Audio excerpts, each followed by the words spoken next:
Parents started crying. वो पहले किसी गवर्नमेंट हॉस्पिटल में गए थे, उसके बाद उन्हें किसी दूसरे प्राइवेट हॉस्पिटल ले जाया गया, उसके बाद और एक प्राइवेट हॉस्पिटल, उसके बाद वो हमारे पास आए थे। और सडनली कैंसर निकल आया। ये जब तक मैं दर्द सह सकता हूँ या सकती हूँ, मैं उसको वैसे ही रखूँगी। सक्सेस रेट आजकल नी सर्जरी का क्या है? कि अगर आप क्रैक करते हैं नकल्स को तो आपको आर्थराइटिस हो जाएगा। रनिंग करने से क्या घुटने बेकार हो जाते हैं? आधा घंटा रोज चलना इज नॉट एक्सरसाइज। यंगस्टर्स पहले अपने सिम्टम्स को चैट जीपीटी या गूगल में डालते हैं। इंस्टाग्राम ओवरली सिंप्लीफाई कर दे रहा है मेडिकल साइंस। कौन सा सप्लीमेंट बहुत ओवररेटेड है? कोलाजन। पुराने लोग कहते थे कि घी खाओ, जॉइंट्स अच्छे रहेंगे बुढ़ापे में। One of the best profession जहाँ बहुत पैसा है, जहाँ मैं बस डॉक्टर बन गया तो मुझे बहुत इज्जत मिलेगी, और अब मैं सबसे बड़ा हूँ।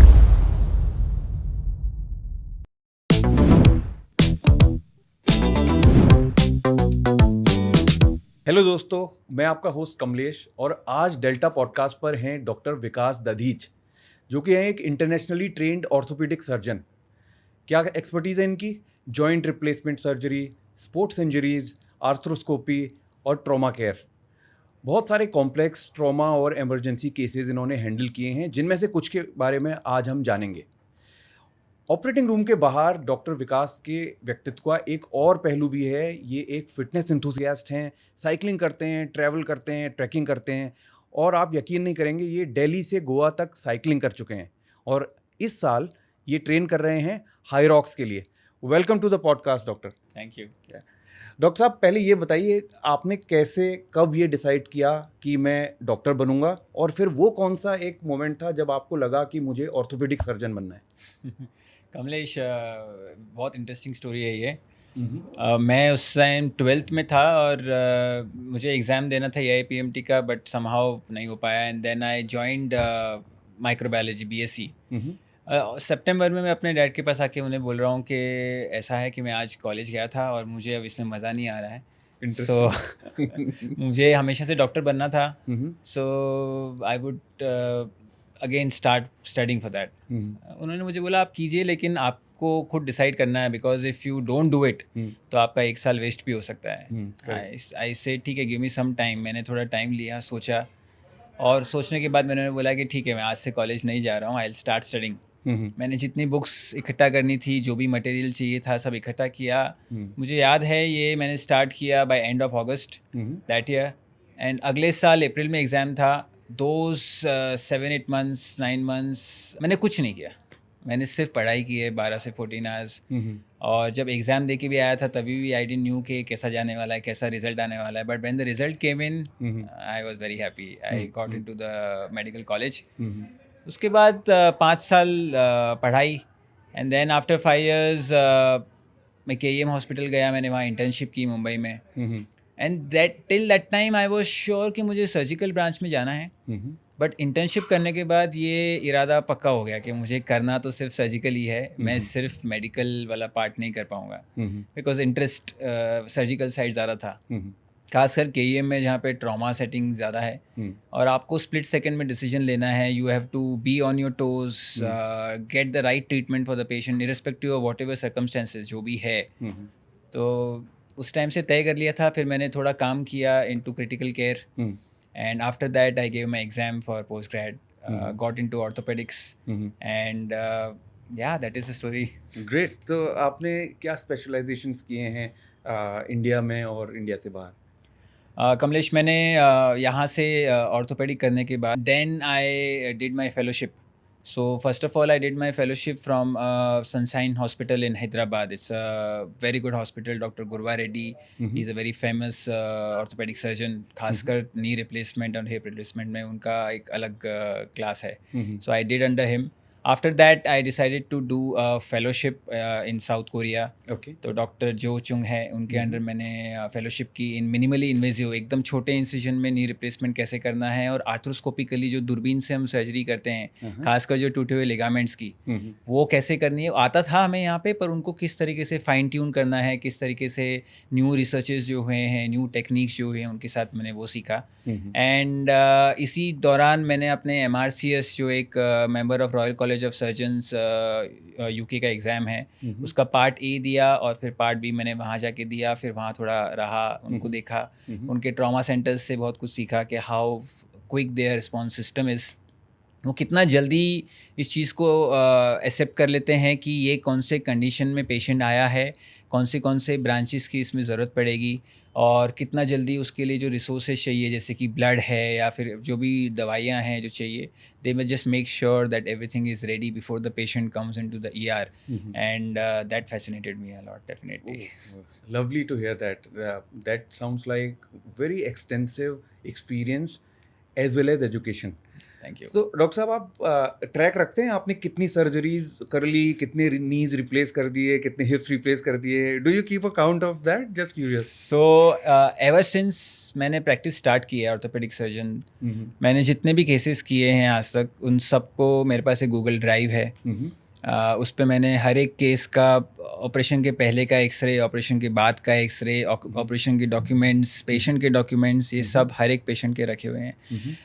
ये इसलिए रखते हैं, फर्स्ट चीज़ तो आपको हमेशा देखने में काम आता है कि आपने उस समय क्या किया था, अब नई टेक्निक से आप क्या कर रहे हैं, आप खुद कैसे इवॉल्व हो रहे हैं. सेकेंडली, डेटा आपके पास होता है तो कभी पेशेंट नहीं लाए या भूल गए, आपके मोबाइल पे आजकल गूगल ड्राइव है, आप तुरंत एक्सरे खोल के उनको दिखा सकते हैं इन केस वो डॉक्यूमेंट नहीं ला पाए.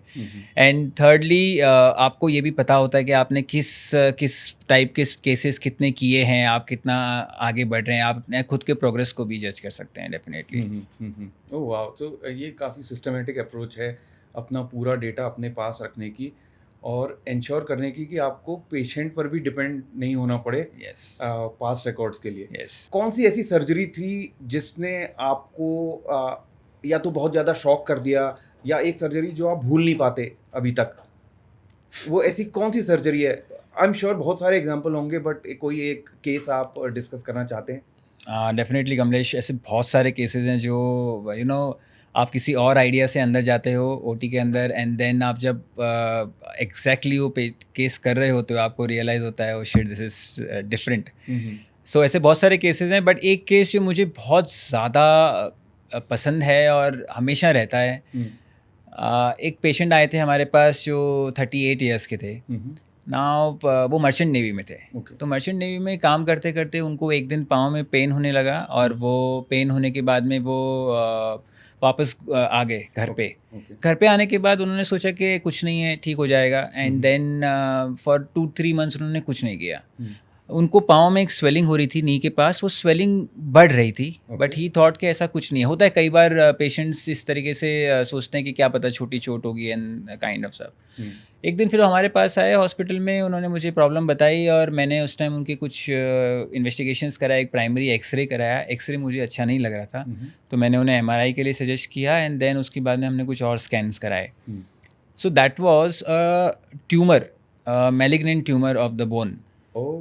नाउ बोन ट्यूमर्स वो बहुत ज़्यादा जल्दी स्प्रेड होते हैं.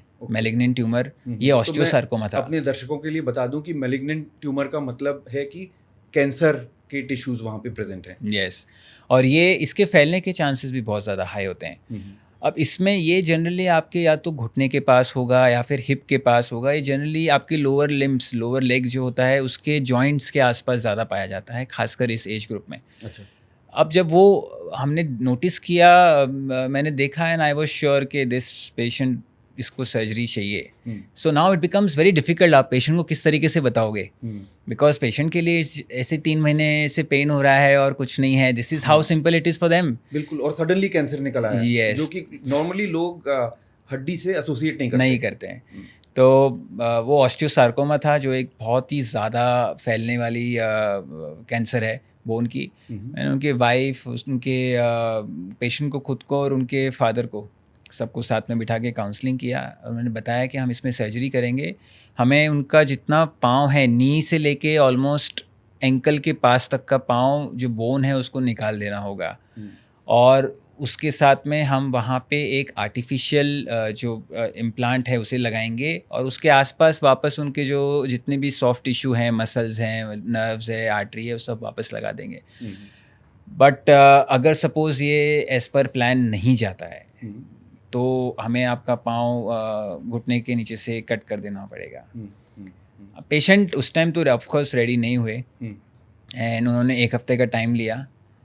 फिर 1 हफ्ते बाद जब हमने उनकी सर्जरी की, ये पूरी सर्जरी हमने शुरू की थी. मैं था और मेरे साथ में और एक सर्जन थे जिनको बेसिकली बाद में मेरे सर्जरी करने के बाद जो चीज़ों को रिपेयर करना है, खासकर सॉफ्ट टिश्यू को, प्लास्टिक सर्जन, उनको बाद में आना था. तो मैंने शुरुआत की सुबह 9 बजे, रात को बाय अराउंड 1:30 AM, सुबह 9 बजे शुरू करके रात को 1:30 AM हमने वो सर्जरी कंप्लीट की. और इसके बाद हमने पेशेंट को 3 दिन बाद हॉस्पिटल में फ़र्स्ट टाइम चला दिया. एंड आई स्टिल बिलीव के पेशेंट के लिए तो वो था ही एक मोमेंट जिसमें आप कैंसर से निकल गए हो, फ्री हो गए हो, और अब आपका पाँव आर्टिफिशियली लगाया गया है, अंदर इम्प्लांट लगाए गए हैं, लेकिन बाहर से ऐसा कुछ नहीं दिख रहा है. उसके बाद जब मैंने उनको फर्स्ट टाइम चलते हुए देखा, मुझे मेरे वार्ड से फ़ोन आया कि सर हमने उनको चलाने के लिए बिठाया है, आप आ जाइए. जब मैं वहाँ गया, मैंने उन्हें चलते हुए देखा. That was the first time I think. ऐसा होता है ना कभी कभी, हम अपनी चीज़ को लेके थोड़ा सा होते हैं कि आई डिड इट. यस. तो that kind of feeling I remember was the first time that. मैंने ऐसे बहुत सारे केसेस किए भी हैं, बट उस हर वक्त आपको ऐसा नहीं लगता. आपको लगता है कि ठीक है, ये एक पार्ट है जो आपका हमें करना है. But some time it is like कि नहीं.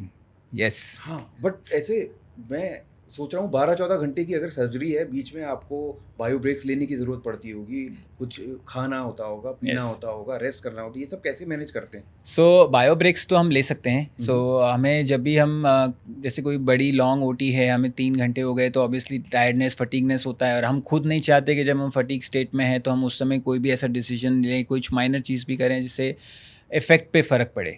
तो उस टाइम पे हम लोग एनेस्थेटिस्ट को बोल के we take a break. We tell them that I am going to take a 10-minute break और 15-minute break, and this is only time we can manage. तो 10-15 मिनट्स के लिए the anaesthetist will look after the OT, और a surgeon will go out, maybe bio break या कुछ खाना है या थोड़ा सा जस्ट. कभी कभी ऐसा होता है, बिलीव मी, जब ये सर्जरी करा था मैंने बायो ब्रेक और उसके अलावा जस्ट 5-minute नैप. ये ज़्यादा, खाने से ज़्यादा इंपॉर्टेंट ये था कि 5 मिनट नैप हो जाए ताकि यू जस्ट रीबूट अगेन. तो सर्जन जो होता है, वंस तो ओटी स्टार्ट्स, एक बार ओटी स्टार्ट हो गई तो surgeon is the chief in the OT. Surgeon के अलावा कोई दूसरा चीफ नहीं है.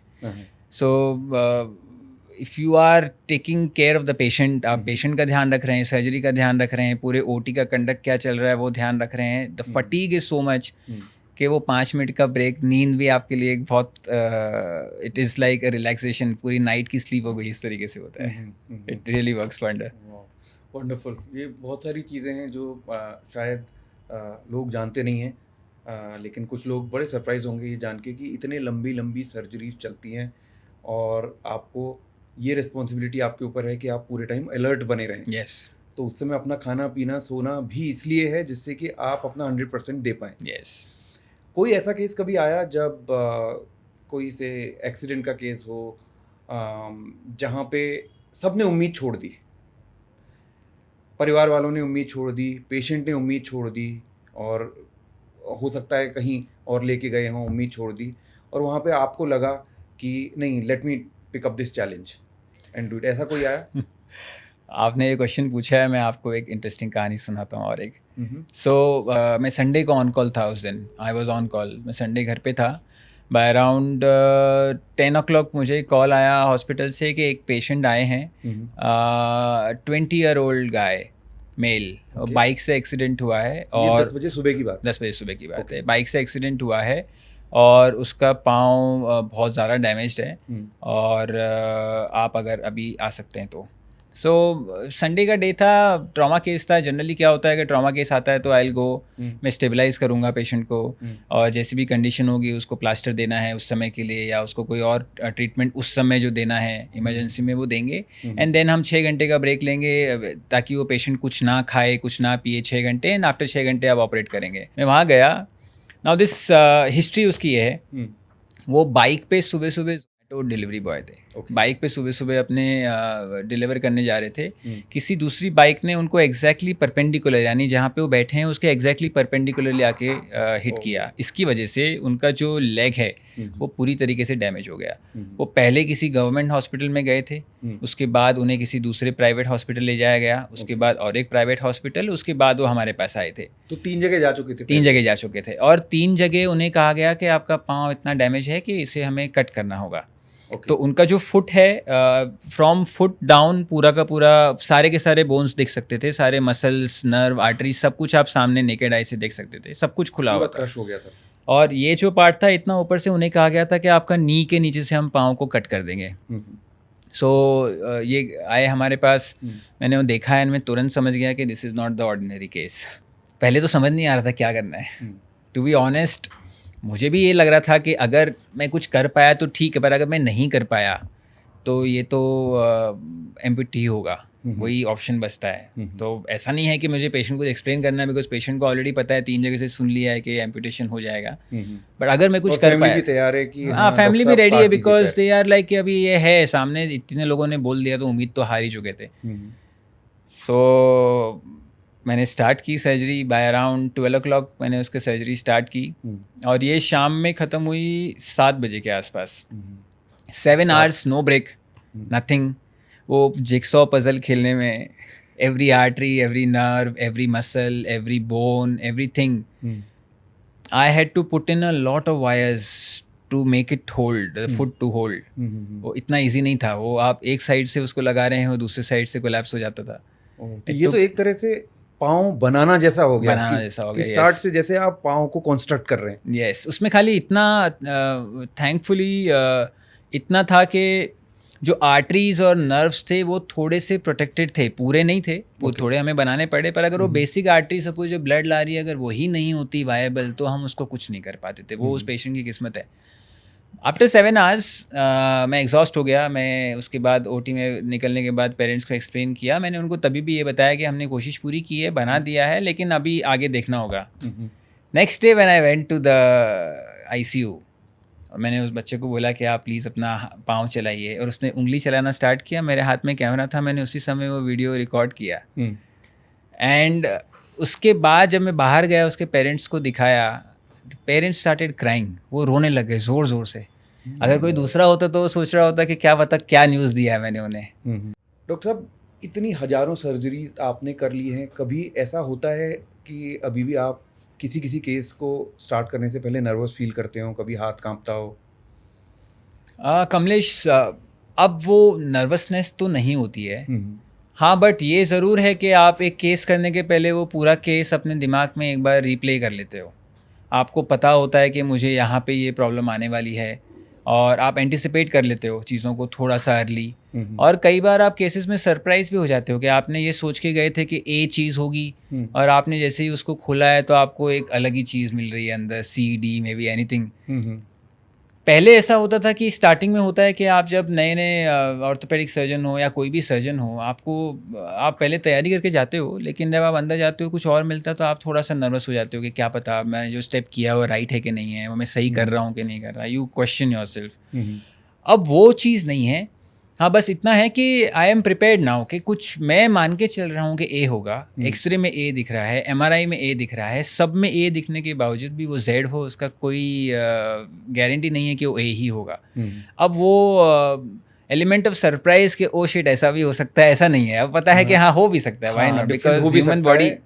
हाँ, and you are mentally prepared कि चलो ठीक है, जैसा पहले सोचा था उससे अगर अलग भी कुछ होगा आ गया तो रास्ता बनाएंगे और सॉल्व करेंगे केस को। यस, सो वो नर्वसनेस नहीं कहूँगा, अब तो ऐसा हो गया कि एंटिसिपेट करना, राइट एंटिसिपेशन होता है। और अगर आप कभी कभी एंटिसिपेट करते भी और वो गलत भी होता है तो आप ये नहीं सोचते कि वो शिट मैंने इसको राइट एंटिसिपेट नहीं किया। ऐसा है कि अच्छा ये इस तरीके से चेंज हुआ, कहाँ चेंज हुआ, लेट्स सी द एक्सरे, कहाँ पे मैंने एंटिसिपेट किया तो कहाँ शिफ्ट हुआ। जब हम खोल के देख रहे हैं और एक्सरे देख रहे हैं, MRI देख रहे हो, तो आपको समझता है अच्छा ये जो लाइन इसमें ये दिख रही थी जिसको हम हर बार ये सोचते हैं, वो ये नहीं, ये है। So it improves your data bank. I feel that way, and this is how it changes. एक हेजिटेशन होता है बहुत सारे लोगों में जॉइंट रिप्लेसमेंट सर्जरी के लिए, और बहुत सारे लोग बोलते हैं कि नहीं सर्जरी करवानी नहीं चाहिए, ठीक है, घुटना खराब हो रहा है, कुछ भी हो जाए, लेकिन सर्जरी नहीं करानी चाहिए। जहाँ एक बार घुटना खुला, उसके बाद तो ये हमेशा के लिए बेकार हो जाएगा, उसके बाद तो आप चल फिर भी नहीं पाएंगे। तो ये क्या सच है, कितना सच है, कितना मिथ है, और कैसे ये जाने कि when is the right time to go for surgery, करानी चाहिए या नहीं करानी चाहिए, टू अर्ली टू लेट, ये इतनी सारी रेजिस्टेंस क्यों है समाज में सर्जरी कराने को लेके? आपको मैं कहूँगा ऑलमोस्ट 80% पेशेंट जो हमारे पास आते हैं वो एक लाइन तो ज़रूर कहते हैं कि सर हमारे माननीय प्रधानमंत्री जी श्री अटल बिहारी वाजपेयी जी ने भी ऑपरेशन कराया था, उनका सक्सेसफुल नहीं हुआ, जब उनका नहीं हुआ तो आप बाकी कैसे हो सकता है। और ये क्वेश्चन बहुत कॉमन था, हालांकि कुछ समय पहले तक तो बहुत ज़्यादा कॉमन था।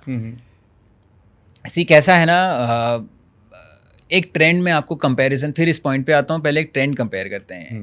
जैसे मैं कोरिया में था, यूके में था, जापान में भी था, यहाँ पे लोग पेन होता है नी में, वो डॉक्टर के पास जाएंगे, डॉक्टर ने उन्हें कहा कि आपके कार्टिलेज जो हैं, जो बोन के ऊपर एक सॉफ्ट लेयर होती है, ग्रीसी लेयर जो होती है, वो अब उतनी अच्छी नहीं रही है, इसलिए आपके बोन आपस में फ्रिक्शन होते हैं, टकराते हैं, तो आप इसको रिप्लेस करा लीजिए।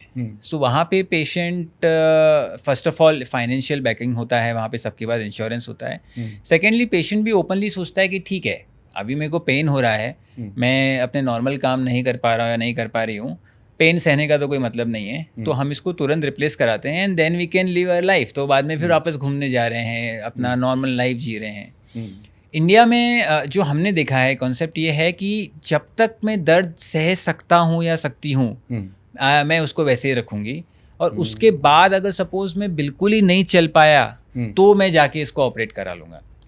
इसमें हम कहाँ डैमेज कर रहे हैं, जो ऑलरेडी इनिशियल स्टेज में आपको डैमेज हो रहा था तो आपके मसल स्ट्रॉन्ग है, इस समय अगर आप नी रिप्लेसमेंट कराते हैं तो आपके चांसेस फ्यूचर में एक्टिविटीज़ करने के बहुत ज़्यादा बढ़ जाते हैं। आपका मसल उसको सपोर्ट करेगा, आपके बोन्स जो ऊपर से बोन्स की स्ट्रेंथ है वो आने वाले टाइम से तो अभी ज़्यादा अच्छी रहेगी, तो आपका नी रिप्लेसमेंट उतना ही अच्छा होगा, उतना ही आप जल्दी ऑन वॉकिंग पे, एक्टिविटीज़ पे आ जाएंगे।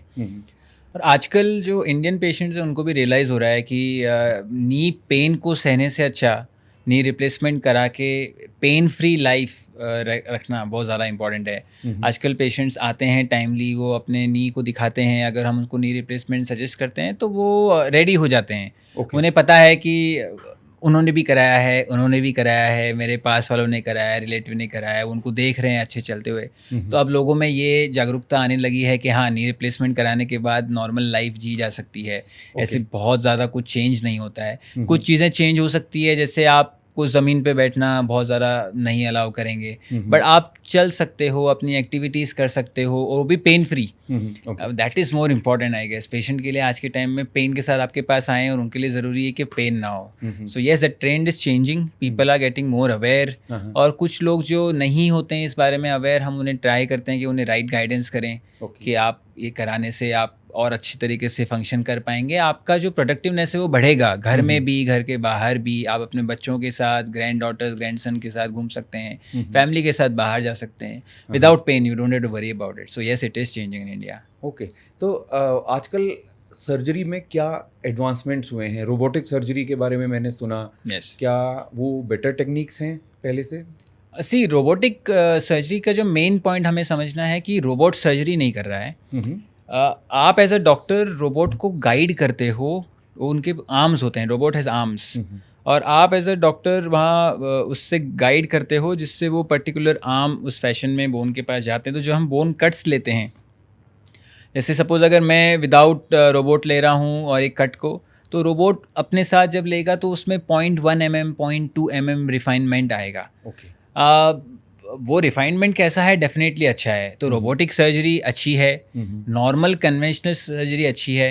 अभी जो रीसेंट डेटाज हैं, बहुत सारे पेपर्स हैं, 10 ईयर स्टडी है, वो कहती है कि रोबोटिक सर्जरी और नॉर्मल सर्जन सर्जरी जो करते हैं उन दोनों में रिजल्ट, 10 ईयर रिजल्ट्स में कुछ ज़्यादा डिफरेंस नहीं है। आप रोबोटिक करा रहे हैं, डेफिनेटली ऐसा नहीं कह रहा कि आप रोबोटिक मत कराइए या फिर आप कन्वेंशनल मत कराइए, या फिर दोनों में से कोई अच्छी है बुरी है। दोनों जैसे जैसे हम एडवांस करते हैं उस फील्ड में, टेक्नोलॉजी जो आती है वो ऑब्वियसली अच्छे के लिए ही आती है, नो डाउट। बट दोनों में कुछ डिफरेंस है कि इससे कराएंगे उससे कराएंगे, कुछ बहुत ज़्यादा डिफरेंस आने वाला है पेशेंट के वॉकिंग में या एक्टिविटीज़ में। तो ऐसा स्टडी ने कहा है कि ऐसा कुछ बहुत ज़्यादा रेडिकल चेंज नहीं होगा, बट हाँ आप उससे और फाइनाइट कट ले सकते हैं। 1-2 mm के जो कट्स जो आप कभी थोड़े बहुत मिस कर सकते हैं अलाइनमेंट करते वक्त, वो आपके लिए बहुत इजी हो जाता है। प्लस रोबोट आपके लिए कटिंग कर रहा है, आपको खुद जाके वो सब करने की ज़रूरत नहीं है, so it makes it easier. तो आपने बहुत ही इम्पोर्टेंट पॉइंट एक बोला कि रोबोटिक सर्जरी का मतलब ये नहीं है कि एक ह्यूमन डॉक्टर के बजाय एक रोबोट सर्जरी कर रहा है तो उस पर कैसे ट्रस्ट कर सकते हैं। नहीं, तो उसके रोबोट के कंट्रोल, हाँ सारा कंट्रोल आपके हाथ में है। वो जो एग्जीक्यूट कर रहा है, जो फाइन फाइन कट्स जो लगाने हैं, जो बारीकियां हैं, वो काम रोबोट कर रहा है और वो शायद थोड़ा सा ज़्यादा प्रिसीजन से कर सकता है। Yes that's the way. Success rate आजकल नी सर्जरी का क्या है? मैं मेरे केसेस की बात नहीं करता हूँ, मैं पहले आइडियलिस्टिक केसेस जो पेपर बता रहा है उसकी बात करता हूँ। तो paper says that almost more than 90% cases, 90% अगर आप 100 नी रिप्लेसमेंट कर रहे हैं तो more than 90 will have a normal life without pain, without any complication of the surgery. मैं मेरे केसेस की बात करूँगा तो sir I think it is somewhere around more than 95 I would say. And जो केसेस की मैं 5% में रखता भी हूँ उसमें अलग रीजंस, जैसे आपका खुद का डायबिटीज़ है, अनकंट्रोल्ड शुगर है, अल्कोहल, ये सारी चीज़ें काफ़ी मैटर करती है। वी ऑल नो कि इससे हमारे हीलिंग पावर में काफ़ी फ़र्क पड़ता है। हैविंग सेड दैट, ऐसा नहीं है कि जो जिनमें डायबिटीज़ है या ब्लड प्रेशर है या ओवरवेट हैं वो सर्जरी नहीं करा सकते। सर्जरी सबको ही करा सकता है, रिजल्ट सब में अच्छे हैं। इनफैक्ट जब से मैं यहाँ पे हूँ हल्द्वानी में, जितने भी मैंने रिप्लेसमेंट्स किए हैं, हिप किए हैं, they are doing very good and all of them. जब भी आते हैं, कभी कोई हंसते हुए आ रहा है, कभी कोई फैमिली के दूसरे मेंबर को लेके आ रहा है कि आप यहाँ आइए। So definitely it's a good relief also and है ना, pride moment also at the same time कि आप जिनको पेन फ्री, जो पहले रेडी नहीं थे उनको आप काउंसलिंग करते हो, then they get the surgery done, और फिर जब वो करके आपके पास चल के आते हैं विदाउट स्टिक। एंड आप जैसे अगर आपने पैंट पहना है या सलवार सूट पहना है, जीन्स पहना है, आप कह नहीं सकते कि इनका नी रिप्लेसमेंट हुआ होगा। So that is how normal it is become. आप कितने सारे लोगों से मिलेंगे जो नॉर्मल चल रहे हैं, आप पूछेंगे कि आपको इस एज पे पेन नहीं हो रहा हो, कहेंगे मेरा तो रिप्लेसमेंट हो गया है। अच्छा। So nobody knows. तो ये हो सकता है थोड़ी अनरियलिस्टिक एक्सपेक्टेशन हो मेरी, बट जो सक्सेसफुल केसेस आप बता रहे हैं 90% प्लस, उनमें क्या एक बिल्कुल आम आदमी की तरह वो पेशेंट्स रिकवरी के बाद चल सकते हैं, दौड़ सकते हैं, स्क्वाट कर सकते हैं, ट्रैकिंग कर सकते हैं, क्या क्या कर सकते हैं और या क्या क्या नहीं कर सकते? इन शॉर्ट में मैं आपको एक पूरे नी सर्जरी पे लुकआउट कराता हूँ। ठीक है। डे 1 पे पेशेंट हमारे पास आया, हमने उसके इन्वेस्टिगेशंस कराए, ब्लड के जो भी हमें उनमें टेस्ट आते हैं, रिजल्ट्स आते हैं, हम एनेस्थेटिस्ट के पास भेजते हैं ताकि वो एक फ़िटनेस दे सकें। एनेस्थेटिस्ट हमें फ़िटनेस देते हैं, हम नेक्स्ट डे सर्जरी के लिए पेशेंट को पोस्ट करते हैं। जिस दिन सर्जरी होती है वो डे 1। सर्जरी होने के नेक्स्ट डे, आज मैंने उनकी सर्जरी की, 11 बजे उनकी ओटी ख़त्म हुई सुबह, दूसरे दिन 11 बजे मैं पेशेंट को अपने पाँव पे खड़ा कर दूंगा वॉकर के साथ। पेशेंट अपने पाँव पे चलेगा, हम उनको कोई सपोर्ट नहीं देंगे, वॉकर होगा, वॉकर के साथ चलेंगे। सेकेंड डे पे हम उनके जो ड्रेन्स लगते हैं, जो ड्रेसिंग बड़ी बड़ी है, उन सबको छोटा कर देते हैं और फिजियोथेरेपी स्टार्ट कर देते हैं। वॉकिंग स्टार्ट रहती है। डे 5 पे वहाँ से डिस्चार्ज हो जाएंगे। सेकेंड ड्रेसिंग के बाद वो घर जाएंगे, अभी भी वॉकर पे चल रहे हैं पर फिजियोथेरेपी पूरी तरीके से चालू है। अच्छा। डे 14 पे उनके टाँके कट जाएंगे। डे 14 तक उनका नी का जो रेंज ऑफ मोशन है वो मोर देन 100 डिग्री तक पहुंच जाएगा। और पेशेंट बिना सपोर्ट के knee climbing, stair climbing and also walking without any support, no walker. तो बाय 2 वीक्स आपका वॉकिंग अब नेचुरलाइजेशन पे आने लग गया है। प्री जो आपका विदाउट पेन फ्री मूवमेंट था उस पे आने लग गया है। आप थोड़ा और प्रैक्टिस करेंगे, एक्सरसाइज करेंगे, physiotherapy for the next 2 weeks. अब आप अपने दिन के सारे काम, सारी एक्टिविटीज़ विदाउट सपोर्ट, आपको छत पे जाना है कपड़े उतारने, आपको छत पे जाना है कुछ और काम करने, बाहर जाना है, रिक्शा पे बैठना है, बाइक पे बैठना है, कार चलानी है, ये सारे काम आप कर सकते हैं।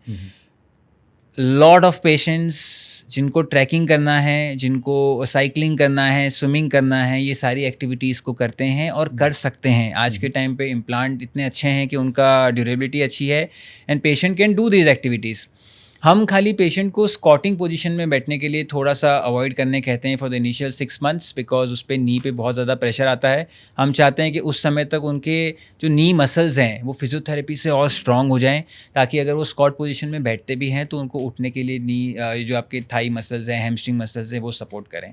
Otherwise they can do most of their activities. Okay. Of course, I would not want them to do extreme sports. But जो आप स्पोर्ट्स कह रहे हैं कि cycling, running, swimming, trying to participate in family functions, doing all those things that a normal human being at the age of 60, 65, 70 would like to do, yes, you can do it. Okay. It is all doable, yes. That's very heartening to hear. Young लोगों में भी knee replacement, hip replacement हो रहा है आजकल? Hip replacement तो young में बहुत कॉमन है। एक डिजीज़ होती है जिसे हम कहते हैं एवियन।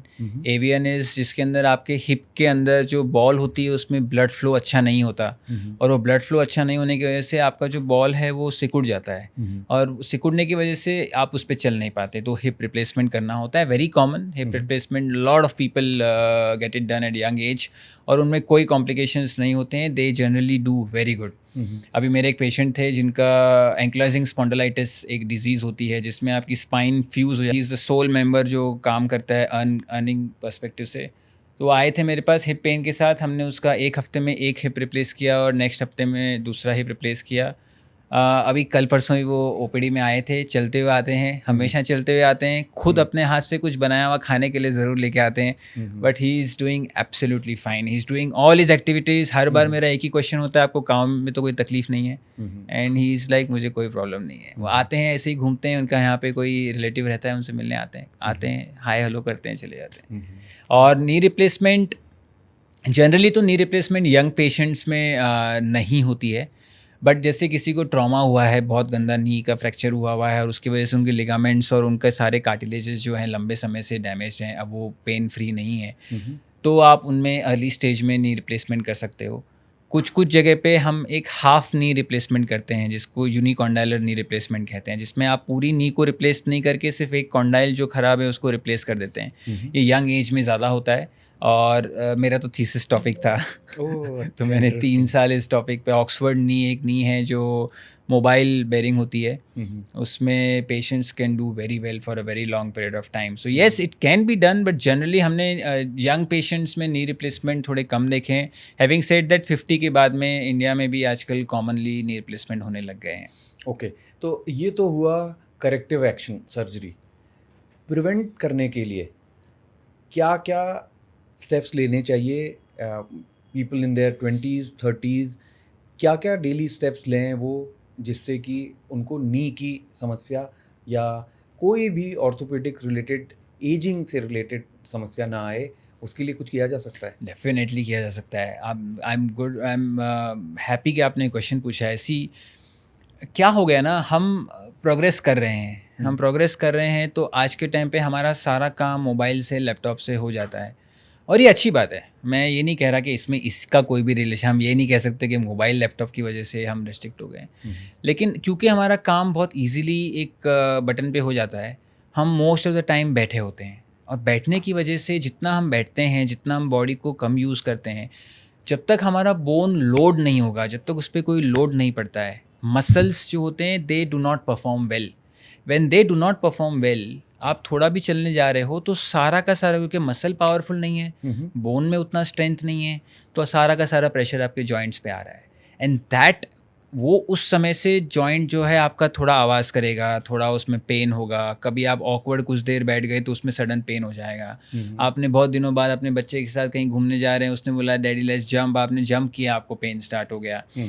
ये बहुत कॉमन रीजंस हैं। कभी आपको नीचे घुटने में बैठ के कुछ काम करना पड़ गया घर का, आपको उसमें पेन स्टार्ट हो जाएगा। द रीज़न इज़ नॉट कि आपने वो काम किया, द रीज़न इज़ कि आपके मसल्स अब उतना पावर नहीं ले पा रहे हैं आपकी बॉडी का, कि वो बोन स्ट्रांग नहीं है, मसल स्ट्रांग नहीं है। जो एक्टिविटीज़ आप ऐसे ही कर सकते थे उस पर अब आपको पूरा जॉइंट पे डिपेंड होना पड़ रहा है। Let me give an example.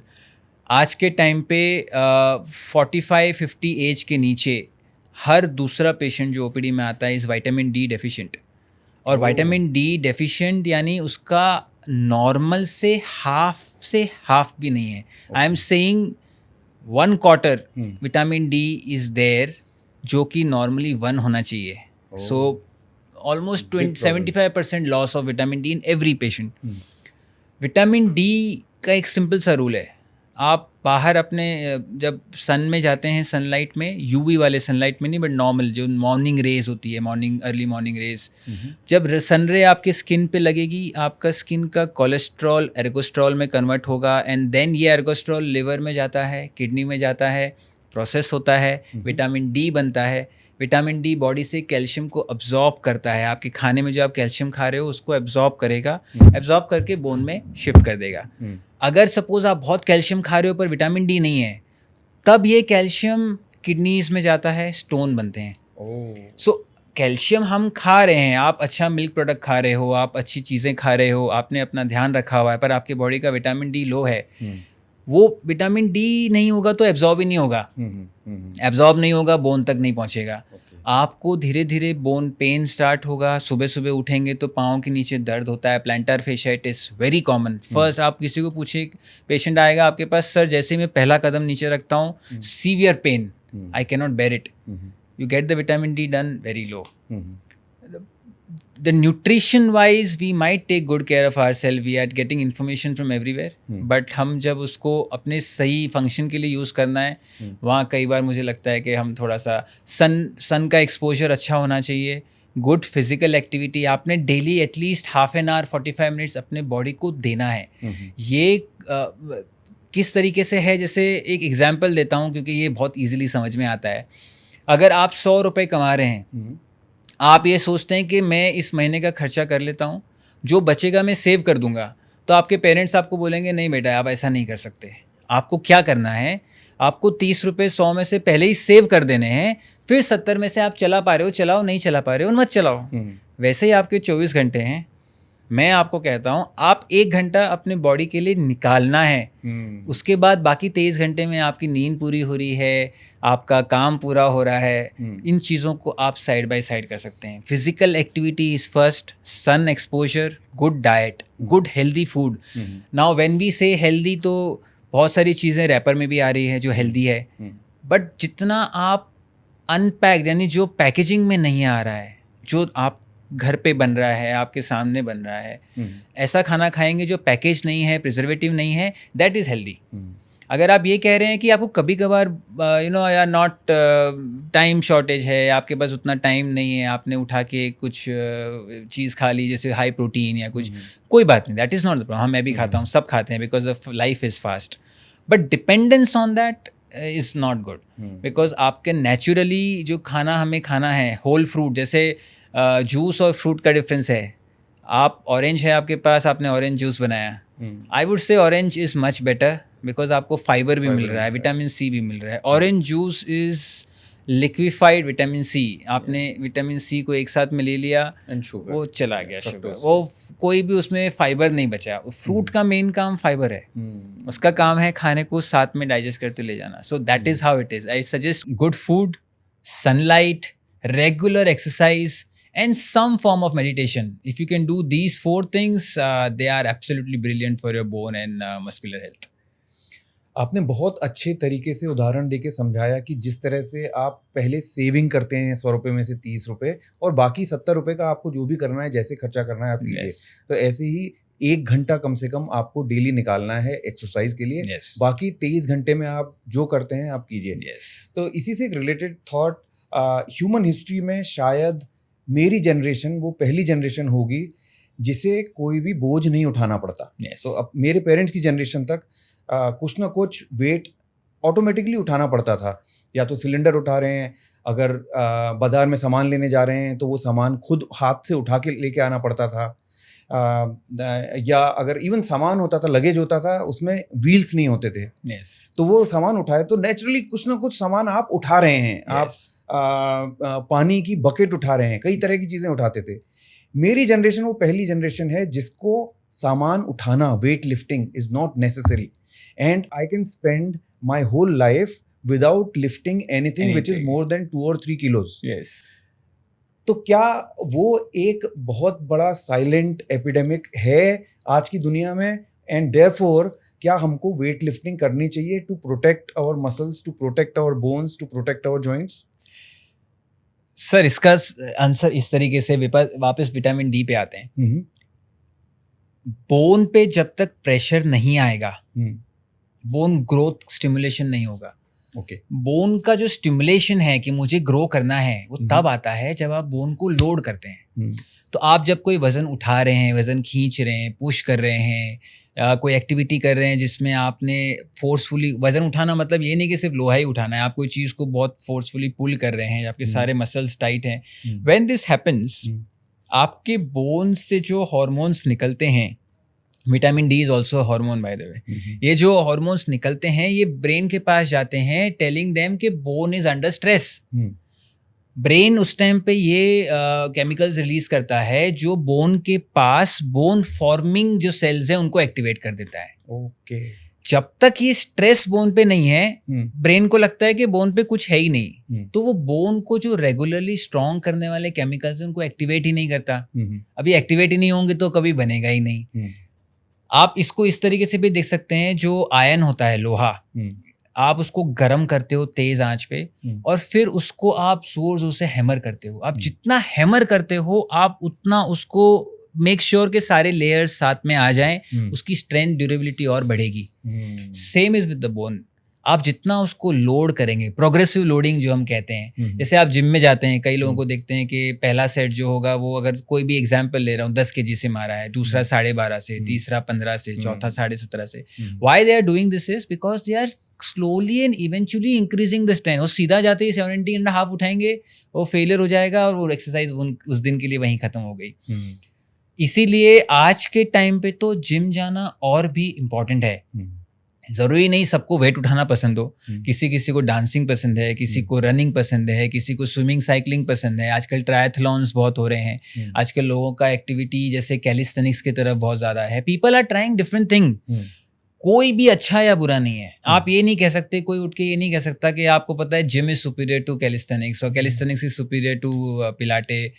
ये सब एक्टिविटीज़ हैं जो आपके बॉडी के अंदर आपकी बॉडी को स्ट्रेस में डालते हैं, और कुछ स्ट्रेस अच्छे होते हैं. ये स्ट्रेस में डालते हैं ताकि आपका ब्रेन को सही सिग्नल जाए, ब्रेन उनको ग्रो करने के लिए अच्छी चीज़ें रिलीज करे, अच्छे केमिकल रिलीज करे. जब वहाँ पे स्ट्रेस रिलीज होगा, आप कई सारे पेशेंट में, आज कई सारी स्टडीज में देखेंगे कि when a person exercises regularly, उतना उसका जो कॉर्टिसोल लेवल है बॉडी का वो कम होगा.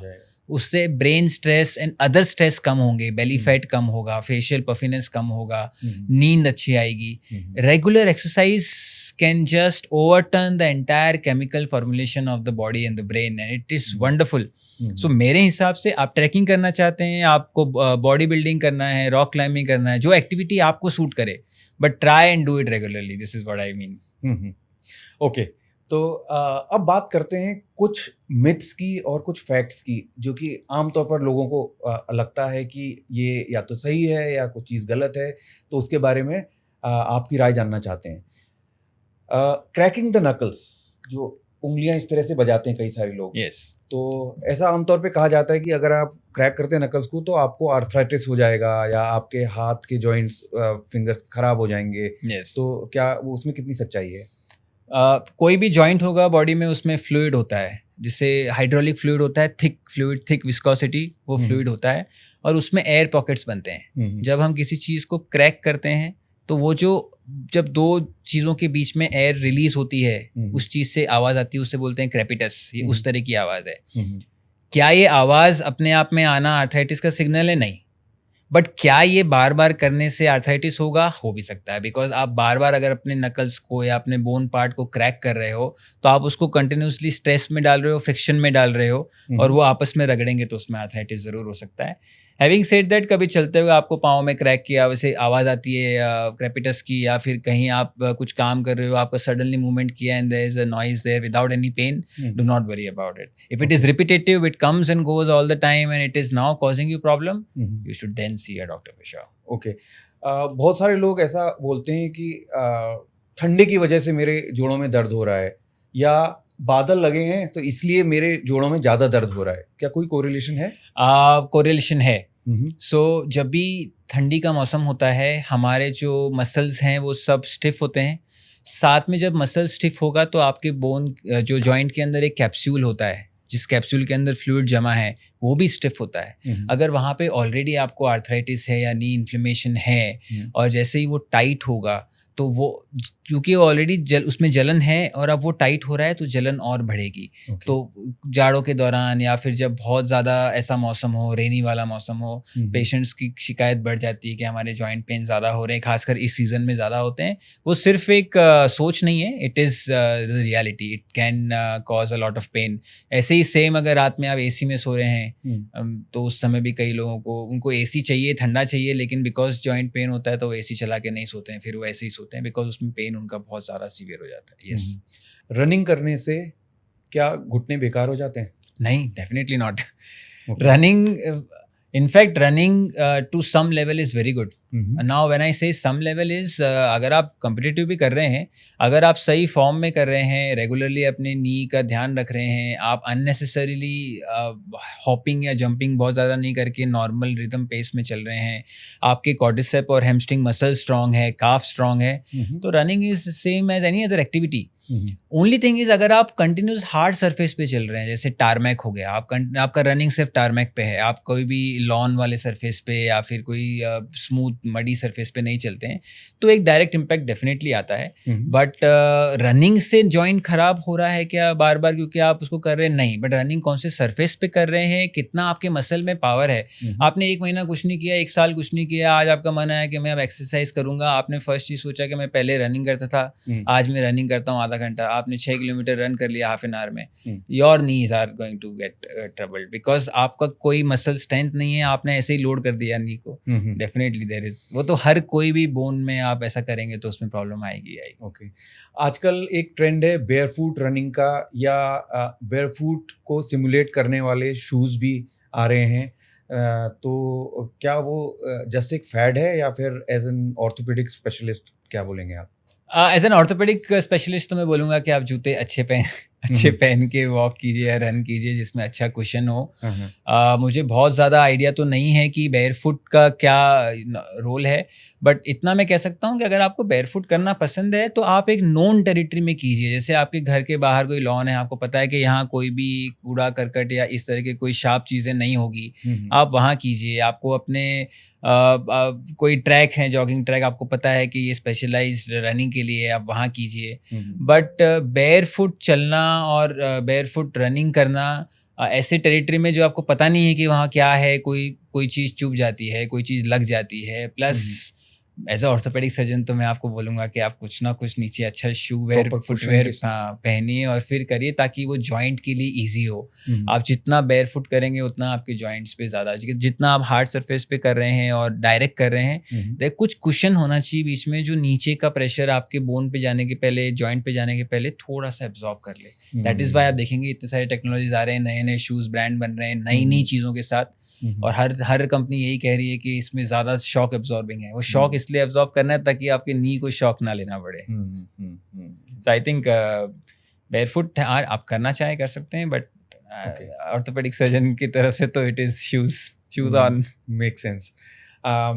सो एज इंडियंस काफ़ी सारे लोग ज़मीन पे बैठ जाते हैं पालती मार के, Yes. और कई लोग नीचे बैठ के खाना खाना पसंद करते हैं या ऐसे ही बैठना पसंद करते हैं, प्लस इंडियन स्टाइल टॉयलेट काफ़ी लोग यूज़ करते हैं।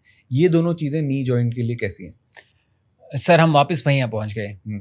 अगर हमारे सारे मसल्स स्ट्रॉन्ग हैं, हम रेगुलर एक्सरसाइज करते हैं और हमारे क्वाड्रिसेप्स, हैमस्ट्रिंग्स, काफ, हिप के मसल, फ्लेक्सर्स, लोअर बैक के मसल स्ट्रॉन्ग हैं, आप नीचे बैठिए, पालती मार के बैठिए, इंडियन टॉयलेट वाली पोजीशन में बैठिए, आपको कुछ नहीं होगा, एवरीथिंग इज़ हेल्दी। बट अगर आप सिर्फ इन्हीं काम के लिए नीचे बैठ रहे हैं और बाकी टाइम पे आपने कोई दूसरा अपने ना बॉडी की एक्सरसाइज की है, ना आपके मसल स्ट्रॉन्ग है, आप एक्सरसाइज के नाम पे सिर्फ दिन में आधा घंटा चलने जाते हैं।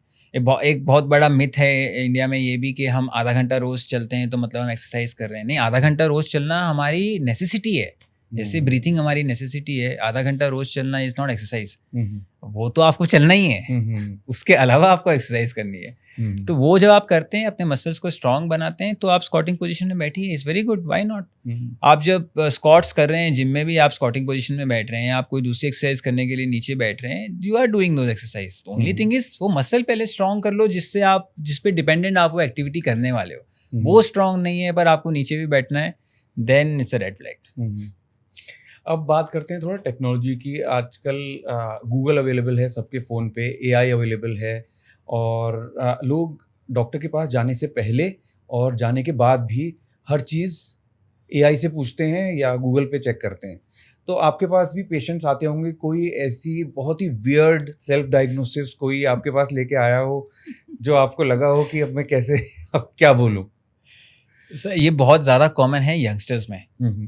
यंगस्टर्स पहले अपने सिम्टम्स को चैट जीपीटी या गूगल में डालते हैं, वहाँ से उन्हें एक रिस्पॉन्स मिलता है, और वो हमारे पास जब आते हैं वो ऑलरेडी बहुत ज़्यादा परेशान होते हैं। उनके सिम्टम जब हम सुनते हैं, हम उनको नॉर्मल फ्लो में लेके जाते हैं कि पहले हम एक्सरे करेंगे, तो पहले हम एमआरआई नहीं कर सकते क्या?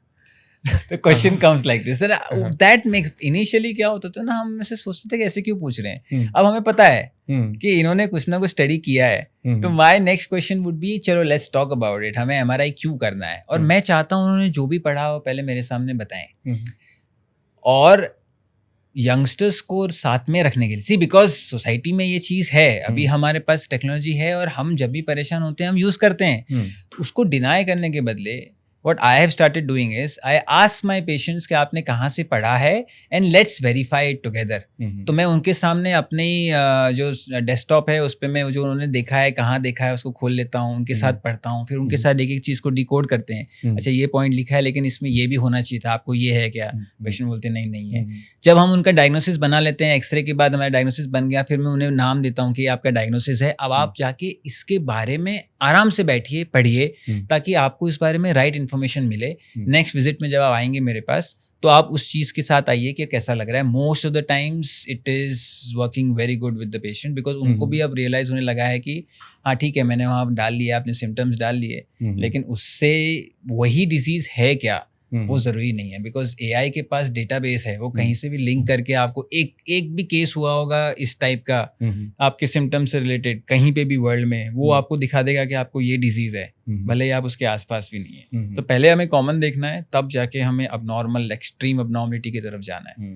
आई थिंक ये काफ़ी इफेक्टिव अप्रोच है, to not dismiss what the patient has independently research, but to take that into account, और साथ में उसको डिकोड करना और पेशेंट को समझाना कि आपने जो देखा उसका क्या मतलब था और क्या क्या फैक्टर्स हो सकते हैं, बजाय इसके कि आप कह दें कि नहीं भूल जाओ इंटरनेट को, भूल जाओ चैट जीपीटी को। आप एज ए सोसाइटी आप इसको डिनाई नहीं कर सकते कि एआई तो और गूगल तो सब जगह है, और ये रहने ही वाला है।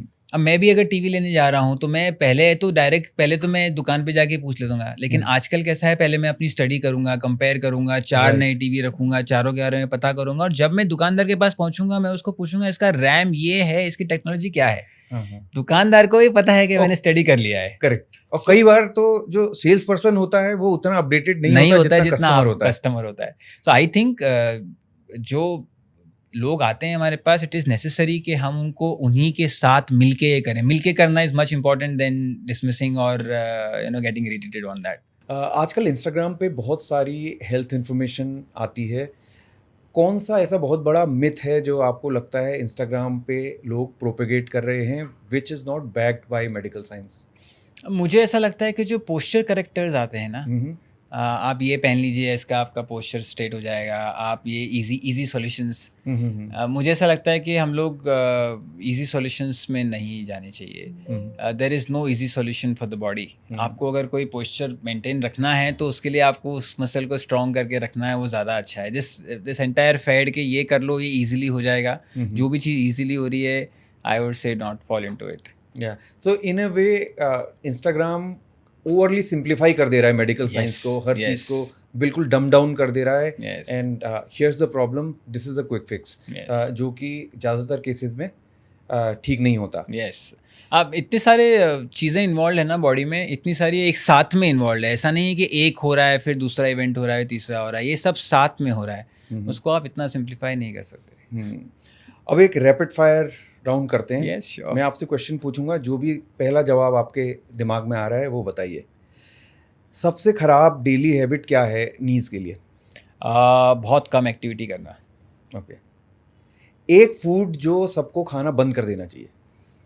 हाँ, आई वुड से any fast food for that matter, but एक फूड यानी high oily food should be avoided. कौन सा सप्लीमेंट बहुत ओवररेटेड है? कोलाजन। सबसे अंडररेटेड हेल्थ हैबिट कौन सी है? टाइम पे खाना खाना और टाइम पे सोना। I think we are missing on it. These two things are very very important. जल्दी खाना खाना, रात का खाना ऑलमोस्ट 8 o'clock तक लास्ट टू मैक्स खा लीजिए, और एक टाइम सोने का एक रूटीन बना लीजिए कि इस टाइम सोना है, इस टाइम। फिर आप भले ही रात में 1 बजे सोए रोज़, पर फिर वो एक रूटीन से चलना है। आज 1 बजे सो रहे हो, कल 12 बजे सो रहे हो, परसों 3 बजे सो रहे हो, ऐसा नहीं होना चाहिए। एक रूटीन जिससे आपकी बॉडी की जो साइकिल है, क्लॉक है। पहले के ज़माने में कहते थे कि आप 8 बजे सो जाइए, 9 बजे सो जाइए, वो आज के टाइम में पॉसिबल नहीं है। आज के टाइम के लिए फिर भी हम इतना कर सकते हैं कि हमारे साइकिल को फिक्स कर लें, ताकि हमारे बॉडी को पता हो कब कॉर्टिसोल रिलीज़ करना है और कब नहीं करना। हम उसी डायलेमा में फंसे हुए हैं, आई गेस। पुराने लोग कहते थे कि घी खाओ, जॉइंट्स अच्छे रहेंगे बुढ़ापे तक। Any kind of amount of ghee, जो आजकल हमारे पेशेंट्स भी बहुत कहते हैं हमने घी खाएंगे तो हमारे जॉइंट्स कैसे रहेंगे। आपको घी को as a any other food ही लेना है। मैं नहीं कहूँगा कि कोई भी सुपर फूड है। तो घी अगर आप लेते हैं, उससे आपको आपकी आंतें ठीक रहती है, इंटेस्टाइन्स में मूवमेंट है ठीक होता है, ठीक है, उसके लिए ले रहे हैं, अच्छी बात है। आप इसके लिए ले रहे हैं कि उससे मेरे पाँव का ग्रीस बढ़ेगा या मेरे पाँव का जो ऑयल है वो बहुत ज़्यादा इंप्रूव होगा, जॉइंट्स ठीक होंगे, नहीं, इस तरीके से कोई भी फूड, एक पर्टिकुलर फूड जाके जॉइंट में काम करेगा ऐसा नहीं है। सो आप खाइए, आपको पसंद है उसको लिमिट में खाइए, उससे कोलेस्ट्रॉल भी बढ़ता है, उससे और भी लिपिड प्रोफाइल डिरेंज होता है, उसको बर्न करने का भी आपको एक्टिविटी करना है। करेक्ट। तो ऐसा नहीं है कि आप घी खाएंगे और वो डायरेक्ट जॉइंट्स में जाके उनको मोबिलाइज करता रहेगा? नहीं, ऐसा कोई सिस्टम ही नहीं। योगा बहुत हेल्पफुल है जॉइंट्स के लिए या ओवररेटेड है? कुछ नहीं करने से तो कुछ करना अच्छा है, तो मैं योगा को कहूँगा डेफिनेटली। अगर आप और कुछ नहीं कर पा रहे हैं, आपको टाइम मिलता है, आप योगा करते हैं, बहुत बढ़िया। But yoga along with strength training, weight training is required. अगर आप सिर्फ योगा पे डिपेंड होकर ये सोच रहे हैं कि मेरे मसल स्ट्रांग हो जाएंगे बहुत ज़्यादा, योगा से फ्लेक्सिबिलिटी आएगी। Yoga is like stretching a muscle, वो फ्लेक्सिबल बनाएगा पर बोन और मसल को लोड नहीं करेगा। लोड करना है आपको तो डेफिनेटली आपको स्ट्रेंथ ट्रेनिंग इंप्रूव करनी पड़ेगी। सो कौन से ऐसे राइट या रॉन्ग रीजंस हैं जिसकी वजह से स्टूडेंट्स मेडिकल को अपना करियर चुनते हैं? Right reasons are that first of all आपको एक इंटरेस्ट है जानने में कि ह्यूमन बॉडी में एक्चुअली में हो क्या रहा है। It's a very intriguing story.